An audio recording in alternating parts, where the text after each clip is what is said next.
Dejen de jugar con fuego si no quieren quemarse. Esa es la última advertencia de Putin a Francia. ¿Pero qué hay detrás de esta advertencia? ¿Es simplemente un intercambio de palabras duras o estamos ante la antesala de un conflicto bélico más en la geopolítica europea? Bueno, pues primero vamos a poner las cartas sobre la mesa. Ucrania se ha convertido en un símbolo pues, de las tensiones entre Occidente y Rusia, un terreno donde se miden fuerzas, se trazan las líneas rojas y se ponen a prueba las alianzas internacionales.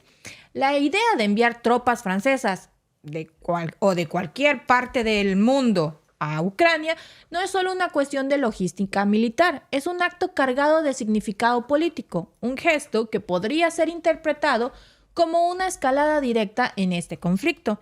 Y aquí es donde entra otra pregunta, ¿no? ¿Qué busca Macron con esta posible intervención? ¿Es un movimiento táctico para fortalecer la posición de Occidente en la región? ¿O hay algo más profundo en todo este juego?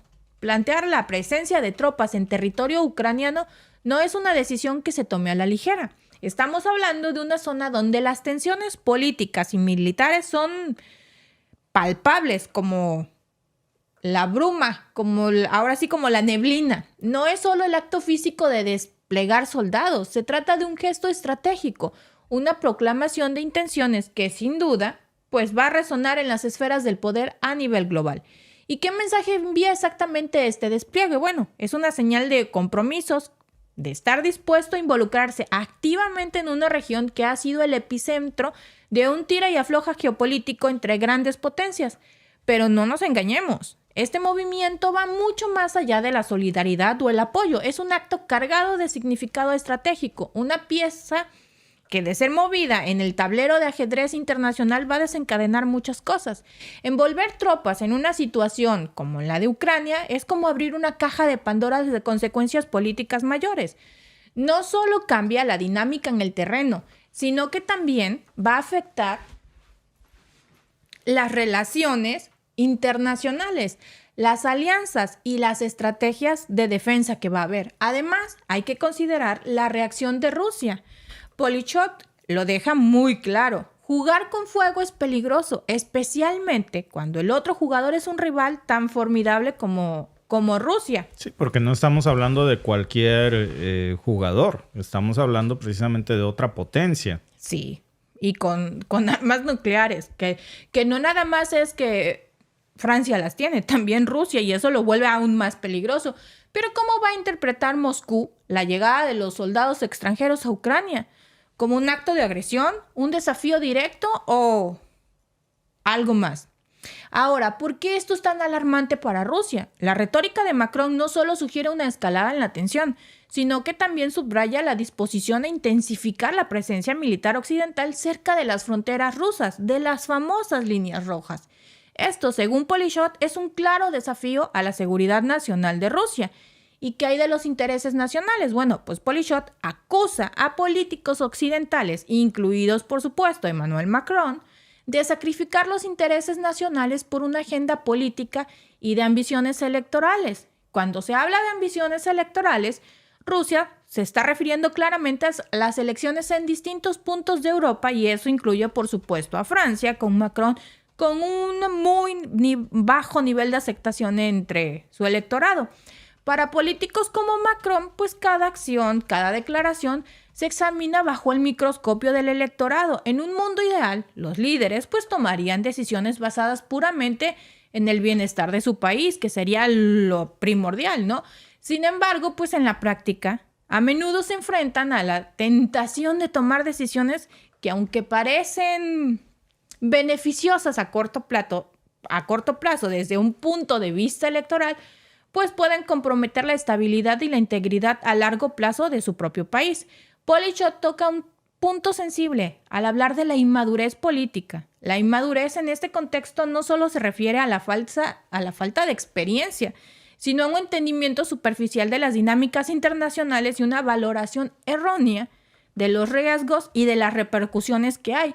También sugiere que algunos políticos occidentales, en su afán por asegurar el favor electoral, reelegirse, podrían estar jugando un juego peligroso sin comprender completamente los riesgos de una crisis que no solo podría escalar, sino también extenderse más allá de sus propias fronteras.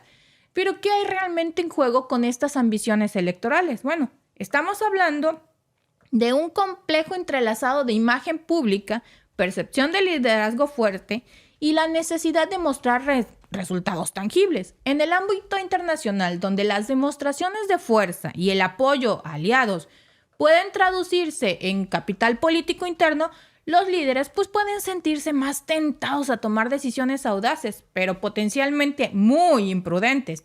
Polyshot no se muerde la lengua al hablar de la inmadurez política, sugiriendo que algunos políticos occidentales no comprenden los riesgos de una crisis que podría escalar y extenderse. ¿Estamos ignorando las advertencias de Rusia sobre las consecuencias de armar al régimen de Kiev? Bueno, ¿está realmente Occidente preparado para el posible retorno del fuego?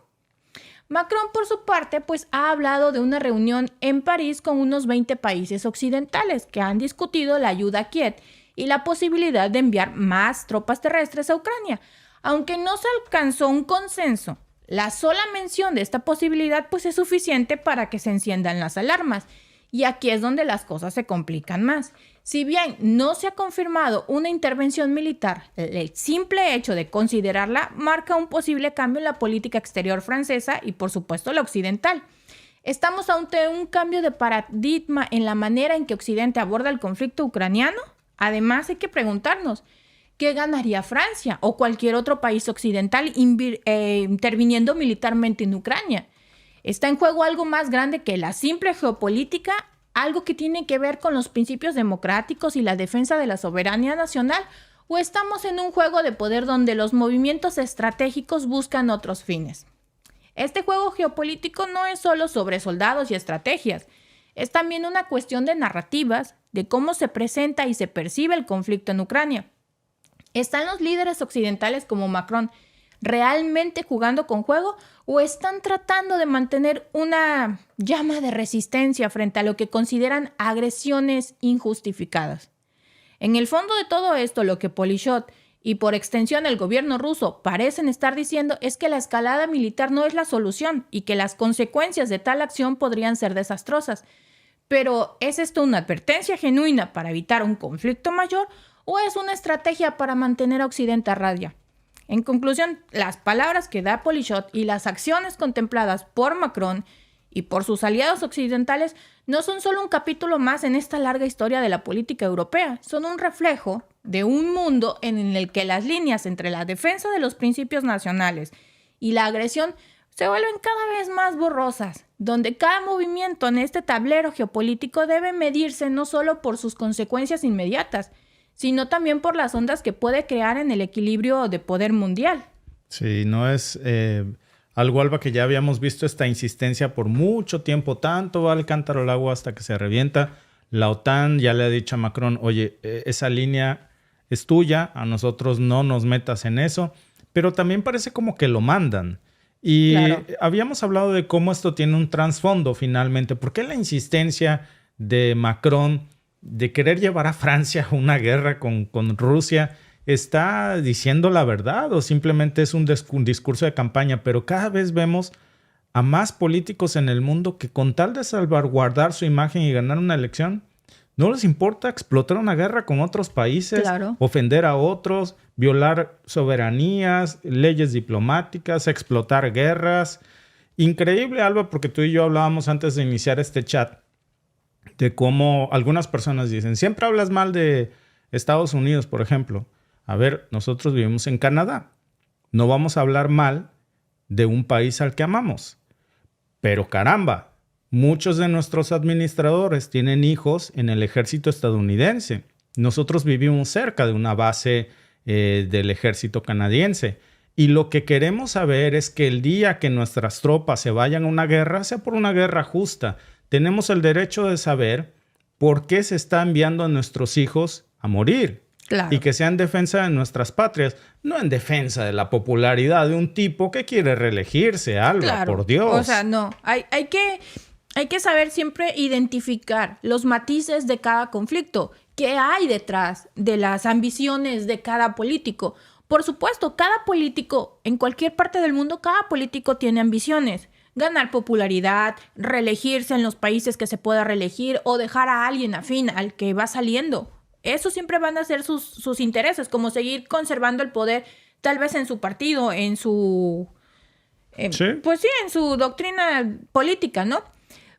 En este caso, ¿por qué Macron está así? Porque su popularidad está por los suelos. Entonces, al hacerse el valiente, al venderse a presentarse frente al pueblo francés como el defensor de Francia, porque miren, la agresión de Putin, eso no se puede quedar impune. Nosotros somos un país que busca la democracia, la estabilidad, el orden, la paz mundial. Entonces, para obtener la paz, primero hay que hacer una guerra. Y ya luego hablamos de paz, ¿no? Y luego entonces me vendo como eso. Y luego la retórica tan ridícula, Alba, de no puedes ser patriota si no apoyas la guerra. Y entonces se nos mete esta idea, es un silogismo tan patético de si no hay B, si no hay A, entonces no hay B. Uh-huh. Si no apoyas la guerra en Ucrania, no eres patriota. Veía yo una estupidez de este calibre, Alba, con Boris Yeltsin hace rato, diciéndole a Trump, no vas a poder hacer América grande otra vez si no apoyas la guerra en Ucrania. ¿Qué rayos acabo de escuchar? Es como si me dijeran, no vas a poder comer tus palomitas los viernes si no le das $1,000 a la NASA. ¿Qué carajos acabo de oír? ¿En serio nos están vendiendo eso, Alba? Sí, porque esa es la manera de decir, o sea, si no inviertes primero todo en que tenemos que doblar a Putin, porque eso es lo que quieren, demostrar que son más fuertes que... No importa que tu país se caiga a pedazos, no importa que tu deuda esté por el cielo, que esté en un nivel astronómico, no importa que no tengas reservas suficientes de armas, no importa que no tengas suficientes reservas de petróleo, no importa nada de eso. Hay que doblegar a Putin. Claro. Mientras te está cargando la tristeza a ti por acá, le estás engordando el caldo a Putin porque su economía está mejor que nunca. Claro, pero también le estás engordando el caldo, los bolsillos a la industria armamentista. Claro, que son los que te pusieron ahí. Claro, pero Alba, se les acaban los argumentos y me insulta. Vayan a ver ustedes esa declaración de Boris Yeltsin de hoy, que es una joya. Si no apoyas la guerra en Ucrania, Trump, no vas a poder hacer grande América otra vez. ¿Qué tiene que ver la gimnasia con la magnesia? O sea, son argumentos, amigos, de nuestros líderes que de veras nos hacen pensar que nos creen estúpidos, Alba. O sea, pues sí. No tiene nada que ver una cosa con la otra. ¿Por qué no nos das una mejor excusa, una mejor razón para justificar por qué no promovemos más mesas de paz en lugar de conflictos bélicos? No, y luego cuando ves los comentarios de es que Ucrania no se puede dejar sola y todo lo que necesita Ucrania, dices, no, pues por gente como tú es que el champú trae instrucciones. El champú trae instrucciones. Pues sí, o sea, cuando ves ese tipo de comentarios, luego dices, por gente como tú el champú trae instrucciones y por eso no nos visitan los extraterrestres. Sí. No, Alba, porque la cuestión es que de verdad, o sea, ¿por qué no comenzamos a cambiar el discurso? Un discurso en donde hoy comencemos a hablar de cómo precisamente podemos encontrar la paz para Ucrania. Claro. ¿Cómo podemos ayudar a Ucrania a conseguir la paz? A que haya menos víctimas inocentes, a que haya menos muerte, a que haya menos destrucción. Eso debería ser nuestra prioridad. No nuestra prioridad de ver cuántas armas tienen, mandarle más armas para que sigan matando. O sea, sentarlos, tratar de hacer... Porque hace mucho tiempo se trató de hacer una mesa de paz de Rusia con Ucrania. ¿Y qué salió a decir Anthony Blinken, el secretario de Estado de Estados Unidos? No va a haber... Ni se te ocurra, Ni se te ocurra. Hasta que no estén las condiciones para que Ucrania se siente, no lo vamos a sentar a la mesa de paz. ¿Cuándo van a ser esas condiciones? Cuando más gente muera, cuando haya más destrozos en Ucrania. ¿Por qué no parar esta guerra en este momento? Evitar que aumente el número de víctimas inocentes, que aumente la destrucción. ¿Por qué no sentarnos? ¿Por qué no llegar a acuerdos? ¿Por qué no hacerlo? No. Todavía no están las condiciones. ¿Cuándo van a estar las condiciones dadas? Cuando no quede un solo ucraniano, cuando toda Ucrania sea de BlackRock, de la industria armamentista, entonces sí, ya te vas a sentar. Y la retórica es esa. Si de veras eres demócrata, tienes que apoyar que haya guerra en Ucrania. Si te importa un poquito Ucrania, tienes que mandarle armas. Y si te importa la paz mundial, hay que ponerle sanciones a Rusia, porque eso va a ayudar a que haya paz. Ok. Entonces, como me importa la paz mundial, pongámosle sanciones a Israel.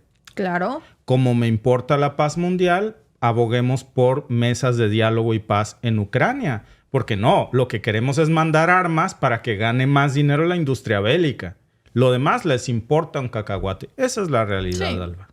No, y mientras dicen, no, es que reconocemos a una sola China, armamos hasta los dientes a Sí, Taiwán. claro. Entonces, hagamos una mesa de diálogo, una mesa de paz también entre China y Taiwán. Vamos, pero- el chiste se cuenta solo. Apoyamos el discurso de una sola China, dice Washington, dice Biden.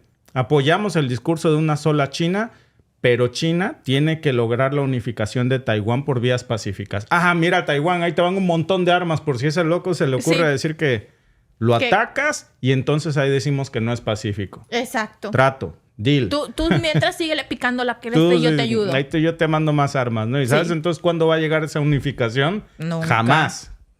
Eso es- Ay, en No. fin. Gracias por vernos. Si te ha gustado este clip, síguenos en vivo para ver nuestro programa completo de lunes a viernes en nuestros canales de YouTube y Facebook. Suscríbete, comparte con tus amigos y déjanos tus comentarios. Te esperamos en vivo.